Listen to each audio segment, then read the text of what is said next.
was another Filipino brother. Oh, so this is his new best friend. Okay, I see how it is. I see. I love it when Phil gets into some because it's usually with people I like. Yeah, Will come up to me and he's like, why'd you get in a fight with them? I want to work with them. I'm like, maybe it's an in. Do you get There you go. This is actually true. Philip DeFranco at the time was a menace. Got fans, live shows the worst hit.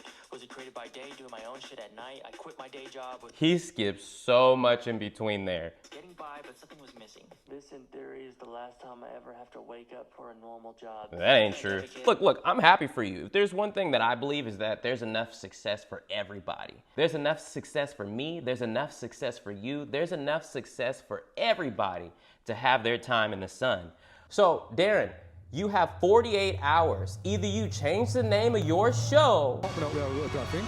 And look at that, stoic, posing to the crowd, understanding the weight of this moment. Does anybody remember when I performed live with a giant image of my roommate's dog on the screen at South by Southwest in Texas? I do. That was for my show She Didn't Text Back with Darren. Ben Carson were asleep. And then at the end, he went to the interviews and were like, I won that shit. All you gotta do is lie. That's what I realized. I'm gonna go home and be like, Mommy, Daddy, Mommy! I did all the shows. Oh shit, sneak peek. Y'all ready?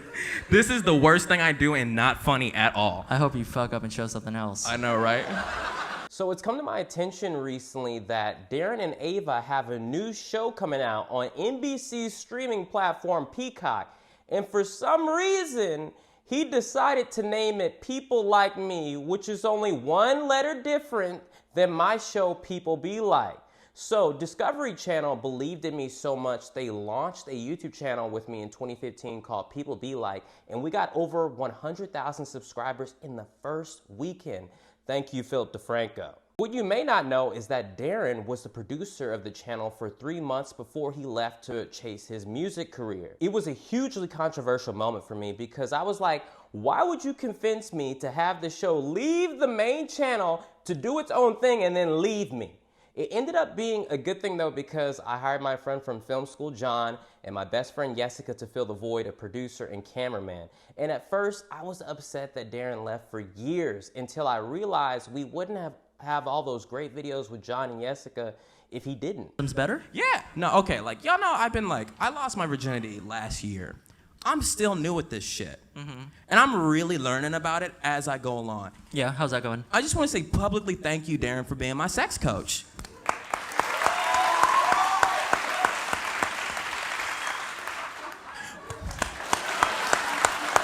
The fucking phone. Fast forward to a decade and he has the opportunity to name his show and he names it this. Will, please don't crash out. People are going to think you're petty. I don't give a damn. I am petty. When did I ever in my life say I was the bigger person? I'm not. I'm gonna crash out on you. That's why the other SourceFed people don't mention me by name. You playing with fire. But here's the part I have to admit. Darren did come up with the name People Be Like. It was a meme at the time. And I remember we were in a meeting at SourceFed and this emo girl I was in love with that Ava introduced me to didn't respond to me. And I said, she didn't text back. And Darren said, that's what we should call a podcast. So a decade later, you can't come up with nothing else new? Mad at me because I asked the security guard. We went through security guard and they were like, all right, we gotta, our dog gotta sniff your bags. Is this a camera bag? Is the camera on? I'm like, no. And then I'm like, They were not talking like that. I mean, but in my head, that's how everybody talks down here. This was in Houston, Texas. This was like 2 weeks ago. Fuck, I don't remember. But the security was like crazy. You had to get pat down. You had to get searched. There was a fucking drug dog. They said Secret Service on there, and they smelled my bag, and I was like, I didn't realize this is a stupid question to ask when you're getting searched, but I was like, hey, what's the dog like sniffing for? Honestly. And then they were like, that's not a question you ask. Should we search you again? I was like, Will, what the fuck are you doing? And this is the wrong place to say some random shit. I see it as either two ways. You accidentally named it one letter different because you just forgot. And if so, I'm sorry, I apologize. Or it's a Freudian slip. You had no idea because I'd be on your mind and you didn't know. Or you did it intentionally. You know that it's so close to People Be Like and did it on purpose. Then I did some snooping and he 100% knows. So great, can't get a break. This is worse than when iDubbbz intentionally cropped me out of the Creator Clash charity live stream photo. So, Darren, you have 48 hours. Either you change the name of your show, or I'm telling Philip DeFranco that one time that you called out sick from work, we actually went to Disneyland. What happens when the most anxious friend you know makes a TV show about his anxiety? Well, this is my friend Darren. As a teen, he moved around a lot, was raised by a single mom, had hella money problems, all while being a shy, Who is this talking? I know Darren's whole story, and I don't know who this is talking. biracial Filipino guy, Mabuhay. And all of this led to him having secret anxiety attacks. But he dealt with all of his differences by singing, This is true. I don't think people really know. Okay. filming, creating for people all over the internet, Here I am in that clip. Interesting. and at the same time, creating for himself. His personal creations felt real, relatable, radiant, and because of this, his work reached millions of people. So when he DM'd me in 2021, I said, well, do you like food? Let me know. That's like really good voice. He definitely does. Like food. Hit me up. We became fast friends. Even from a distance, we wrote, laughed, and cried together. He was another Filipino brother. Oh, so this is his new best friend. Okay, I see how it is. I see. Then one day, in the middle of his internet burnout, he had an idea. A story he wanted to tell, his own. He pitched it to NBC. They said yes. Holy shit. Then he asked me to help write it. I said yes. That's interesting because this same show he also asked me to be a writer on and then ghosted me. And I guess that's the real reason I'm salty. And I don't think Darren even realizes it. But when this project started going a couple of years ago, he called me up. He was like, first off, he asked me, do I still know how to be funny? I think this was 2023. It was after the Creator Clash situation. The NBC thing started going, and he asked me, do I still know how to be funny? And I found that incredibly insulting, and it reminded me of the Donald Glover stand-up bit where he says you have to audition for a show every year, so he had to audition for Community again. Like, of course I still know how to be funny. Does a person just forget? So then he was like, let's have a Zoom call where you could tell me some of your ideas of what you think I should do for the show. And we'll see. So we did that. I gave him a bunch of really cool ideas for what I thought that he should do with the show. Then he didn't speak to me again for years. And I don't think Darren understands that's the real reason why I'm salty. It's like you can't just ask people to be a part of a project and then ghost them entirely. Glad you found your dude, though. He gave everything to make this show. With his love, with his best friends, from big sets to his tiny little kitchen. Yes, there was a lot of ups and downs, but despite all of it, the show is so beautiful. And I want you to know that this show isn't just about him. It's about people like you trying to figure it out, alone or in therapy. Great. People who are healing, hurting, overthinking, loving too hard, and giving too much. It's messy. It's honest, it's fun, it's a lot in the right way. The show is called People Like Me, created by Darren, but really, it's about all of us.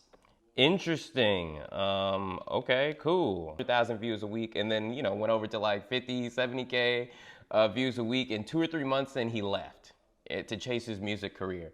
And at the time, I felt it was one of the worst things that ever happened to me. And, everybody who follows me knows about the beef between me and Darren. From my perspective, that's what it was about. It was about, we had all this stuff going. I was doing the best I'd ever done in my life. And when I needed Darren the most, he's like, I don't want to help you anymore. Which is fair. You don't have to help me for free. We don't have to be roommates. That's his right and decision. But that's what it was all about.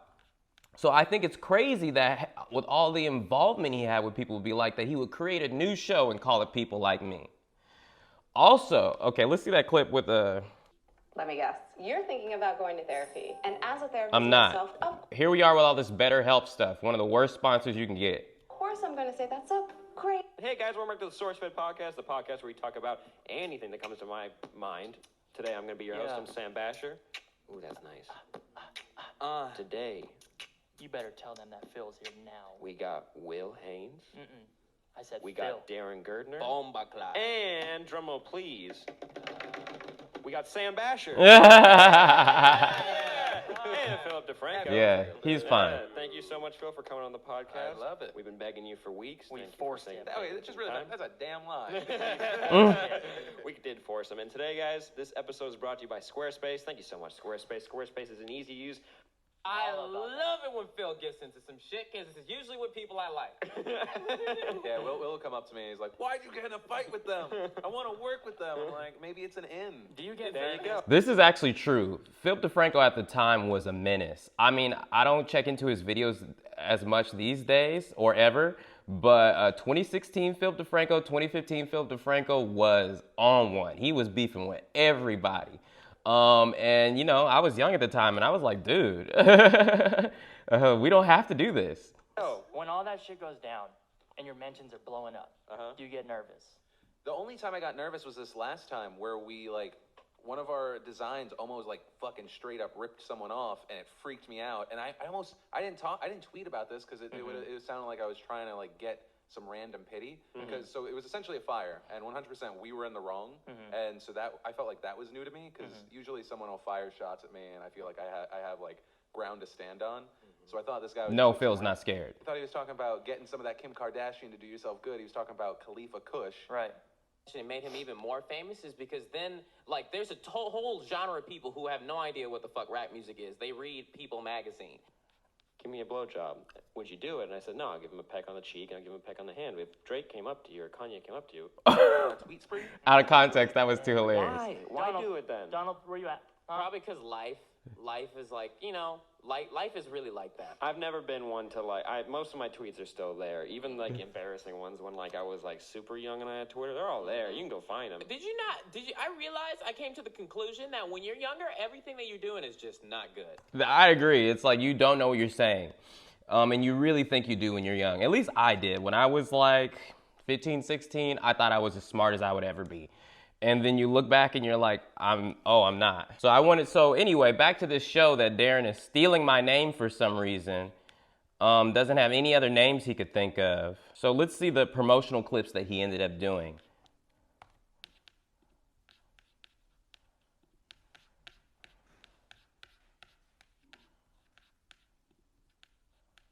I gotta be honest. I fell off. And I was like...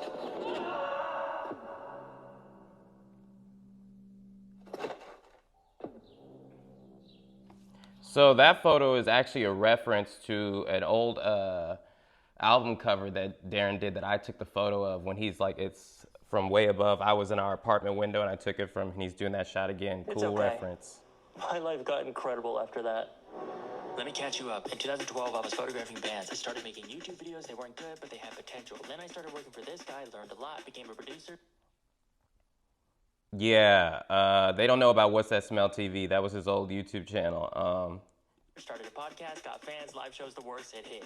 Was it created by day, doing my own shit at night? I quit my day job. He skips so much in between there. Getting by, but something was missing. This, in theory, is the last time I ever have to wake up for a normal job. That ain't true. I started making TikToks and nobody watched. I moved to New York, suddenly everybody watched. It was great till the burnout. I got sick and I had a midlife crisis. Now we're here. I don't want to do this anymore. I'm chasing you. That's definitely true for no matter what you do on YouTube or make content out of. And that's what just happens when you have a niche and everybody's forced to do a niche. It's like you will eventually get overwhelmed with it. Algorithm doesn't like me. And that same week, I was approached by the one and only NBC. Hello? Hello? We are starting Creator Accelerator program for all of NBC Universal, and I will tell you, you are at the top of the list. I have a TV show coming out. Are you hearing me? Whew. To know that I made it this far, and this is still the beginning. And I love that. Yeah, so that's what he told me when we was on the phone. He was like, oh, so, this is 2023. He's only 2 or 3 years into his now newly found success. And Darren believes this show is going to be the biggest thing. He told me, he's like, oh, first off, it's this. Next thing you know, it's an Oscar. Next thing you know, it's this, and this. Darren doesn't know fame is fleeting. Well, he's probably learned that lesson since then. It's been 2 or 3 years. But my thing is, you couldn't come up with no other name. So when this first happened, and I posted on Instagram about it, when I first saw that it was called People Like Me, which is only 1 letter difference than People Be Like, I was like, okay, is this some type of Freudian slip? You did it by accident, and then I did some snooping. I looked, and he responded to a comment where he said that he named People Be Like too, so he did it on purpose. And he's like, so sure the show is going to do so well. I'm like, you're just trying to erase me in the algorithm, bro. man, dudes ain't got no time to do, I mean, dudes got too much time to do whatever they want. Okay, so now he's doing all this promotion for the show. Let's see, and look, I'm happy for you. If there's one thing that I believe is that there's enough success for everybody. There's enough success for me, there's enough success for you, there's enough success for everybody to have their time in the sun. And we're just all so different. I know that there are a lot of people, especially in LA, that don't want other people around them to succeed when they don't even realize that you're not even in competition for the same stuff. And that's how I feel about Darren. I could never be, you're not a African-American comedian-looking dude, so I'm not losing any opportunities when you gain an opportunity. And a lot of people in LA don't think like that. So I'm happy for Darren and his show, but why you gotta try to steal my name? Why are you trying to steal my name? You can't think of anything else, you just wanna talk? You wanna talk to me? And that's what you did? So I made this post on Instagram, going bad on him, because that's what I do. So it's come to my attention recently that Darren and Ava have a new show coming out on NBC's streaming platform, Peacock. Before we start the podcast, okay.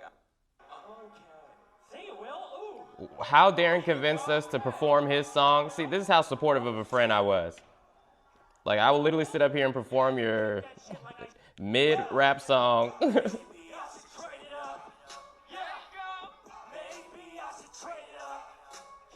I mean, Trade It Up is one of my favorite of Darren's old songs. That was good times. You need to bring the bow tie back. Do you guys agree? Do you like the bow tie? Ain't nobody bring back the bow tie. We went to a college, like, I think it was CSUN or Northridge or some shit. And they were like, Darren was like, all right, we came there to film a video. And then Darren was like, oh, your idea wasn't good enough as usual. And then he was like, let's do this new video where you go and try and make friends with anybody. So I was like, that sounds terrible, and it's hidden camera, like they couldn't see me. And what I had to do was go up to people and be like, hey, you. I think the concept was to join their friend group. Or let me join your friend group. So I would go up to groups. This is something you only do if you want to be mad then. So this is actually a really pivotal moment in my life, and I have to thank Darren for this as well, being a really mean producer. We had to do this video one day where I went up to people hidden camera and tried to become friends with them, and that really broke me mentally because before then I was scared to talk to people. I had anxiety just like everyone else, and I didn't feel confident in my ability to just go talk to anyone and start a conversation. And because of that video, I'm gonna have to find it. I no longer have that fear. But yeah, I was watching back this. They're very similar. I was watching back some clips from this the other day. I accidentally watched too much of it. And I was like, man, Darren was so nervous for this. And at the time, I didn't understand. Now I understand what I would have had to do is I was talking to the audience and I needed to talk to Darren. Now I'm 10 years later, have enough enough experience performing live that I can both talk to the person I'm performing with and communicate with the audience at the same time. But I didn't know how to do that back then. So, you know, if he seems nervous in these clips, I feel bad for kind of leaving him hanging. Okay, but really? Also, the fact that this live performance was 2 weeks after the Trump thing in Houston. And this was also in Texas at South by Southwest. So I was in Texas for like 2 weeks that month, and I did a lot of stuff, maybe even more than 2 weeks. And they were like, I don't think they knew that we're like, I'm not the guy for that. And now he's having us move the chairs. Donald Trump, like as Elliot says, he kind of just hovers over. This is true. He doesn't step like that. He just hovers over. He hovers. And he snatches the microphone out of Lieberman's head, goes, "Youth, I love you." Honestly, I think he said, "I love young people," but you got the point across. He said, "I love young people." We could check. Anybody know exactly what he said? Oh, bitch! Who's right? Too happy about it. Is it Darren? Who's wrong? Will? Is it Will? Damn, dude, you suck. I feel embarrassed for you. You know, Will, like, we've been friends for a while. You're great. You made me enter the void on a Friday. Like, dude, I honestly believe that, like, you're gonna be one of the biggest stand-ups. No. But, like, right. That's not what I wanted for myself. So anyway, let's see the trailer for his show. Let's see. I wish Darren and them luck. I'm sure 10 years ago, nobody thought that Darren and Ava would have a show on NBC TikTok, NBC, not me and Darren, but good for you guys. Good for your 10-year relationship. I think there's enough success for everyone in the world, and I hope you guys get 2 or 3 more seasons. Who are you? I'm just salty. Why did you name it after the same thing that my name? Just if you had named it anything else. Name it anything else, literally anything else. That's the only thing you could come up with. But anyway. I'm Darren Von Gardner. I have anxiety. I overthink every possible move I can make. I'm hard on myself. Anytime I've ever given up on something, it was because I was too scared to fail. Darren, you're living while you're hurting, and that's really hard to do. I want freedom. I want to experience different cultures, ways of living. I want to be acknowledged for my work, celebrated even. I don't think that's too much to ask. Darren, what is it that you're grateful for today? I love you. Happy birthday. Damn, this show looks sad. Give everyone a hug for me. Hug yourself for me. What is this show about? It seems like it's about a guy who's going through things. The pain hits when we decide to hold on. What are you holding on to? Only name he could come up with. Sometimes in life, things don't go exactly as you expect, but even in those times, I wish luck to other people. I hope that everybody does what they want to do with their life. I believe there's enough success for absolutely everyone, even without me. And I know that's one of the hardest things to wish on other people. I wish you success without me. I wish you success on your own. I wish you success with whoever you choose to be creative and do things with, because that's what life is really about. So, in conclusion, I believe there's enough success in this world for absolutely everyone.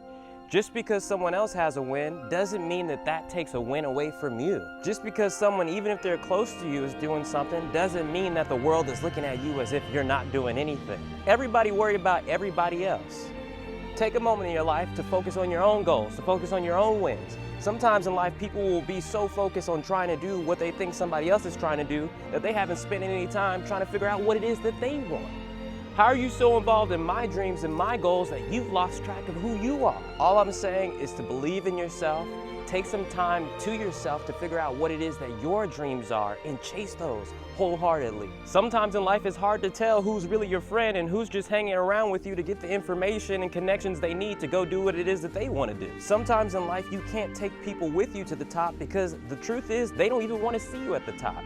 They'd rather have self-sabotage. They'd rather not see themselves succeed for years rather than to see you succeed a little bit. So you have to be very careful with these things. Sometimes in life, a jealous friend is more dangerous than an enemy.